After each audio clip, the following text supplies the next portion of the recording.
গুরুতর অভিযোগ, সিবিআইয়ের হাতে গ্রেপ্তার ইডির সহকারী ডিরেক্টর। বাংলা হোক বা দেশ, জাতীয় রাজনীতিতে ভীষণ রকমভাবে চর্চিত দুই কেন্দ্রীয় তদন্তকারী সংস্থা ইডি ও সিবিআই।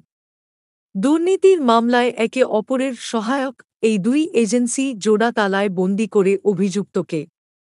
এহেন দুই সংস্থাই কি এবার একে অপরের মুখোমুখি? সাম্প্রতিক ঘটনা এবার তেমনই প্রশ্ন তুলে দিচ্ছে। বৃহস্পতিবার সিবিআইয়ের হাতে গ্রেপ্তার হলেন ইডির সহকারী ডিরেক্টর। তদন্তকারী সংস্থার তরফে জানা যাচ্ছে, বিপুল টাকা ঘুষ নেওয়ার সময় হাতে নাতে গ্রেপ্তার করা হয়েছে অভিযুক্ত ইডি আধিকারিক সন্দীপ সিং যাদবকে। জানা গিয়েছে, দিল্লির এক গয়না ব্যবসায়ীর ছেলের বিরুদ্ধে মামলা দায়ের করেছিল ইডি।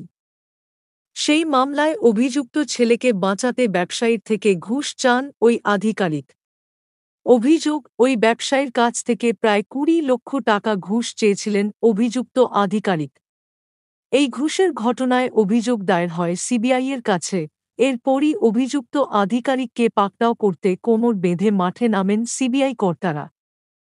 যেখানে এই বিপুল টাকার লেনদেন হওয়ার কথা, দিল্লির সেই লাজপত নগরে জাল বিছায় সিবিআইয়ের আধিকারিকরা।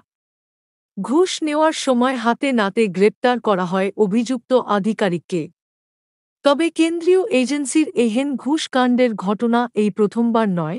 এর আগে দিল্লির আবগারি দুর্নীতি মামলায় ঘুষ নেওয়ার অভিযোগে গ্রেপ্তার করা হয়েছিল ইডির সহকারী ডিরেক্টর পদমর্যাদার এক আধিকারিক সহ মোট ৭ আধিকারিককে।